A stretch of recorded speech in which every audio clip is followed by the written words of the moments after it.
नमस्कार विद्यार्थी मित्रांनो. मॅथ्स 1 अल्जेब्राचा पेपर आहे 6 तारखेला. आज हिंदीचा पेपर झालाय. चांगला गेला असेल. मॅथ्सचा पेपर अवघड आला तरी आपल्याला 40 पैकी 40 पाहिजे. सोपा आला तर प्रश्नच राहणार नाही. मॅथ्स मध्ये भाई 100 पैकी 100 पाहिजे आपल्याला. त्यानुसार मी या दीड दिवसामध्ये किंवा 2 दिवसामध्ये काय केलं पाहिजे आपण. Linear equation in two variables जास्तीत जास्त क्वेश्चन सॉल्व्ह करा, वर्ड प्रॉब्लेम सॉल्व्ह करा, ग्राफिकल मेथड सॉल्व्ह करा. 100% त्यावरती एखादा प्रश्न येणार आहे. क्वाड्रॅटिक इक्वेशन त्या वर्ड प्रॉब्लेम्स व्यवस्थित सॉल्व्ह करून घ्या. स्टॅटिस्टिक्स भाई मीन 3 मेथड मी assumed mean, direct method, step deviation method, mode व्यवस्थित एकदा सॉल्व्ह करून घ्या क्वेश्चन 2-3. त्यानंतर मीडियनचे 2-3 क्वेश्चन सॉल्व्ह करून घ्या किंवा 1-2 क्वेश्चन सॉल्व्ह केला तरी पुरेसा आहे.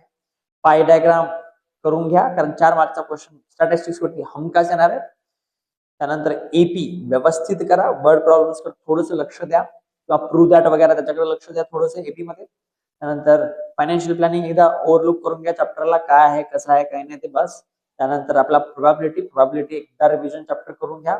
या 4 चॅप्टर कडे किंवा 3 चॅप्टर कडे तुफान लक्ष द्या. Linear equation in two variable, quadratic equation, त्यानंतर स्टॅटिस्टिक्स आणि त्यानंतर एपी.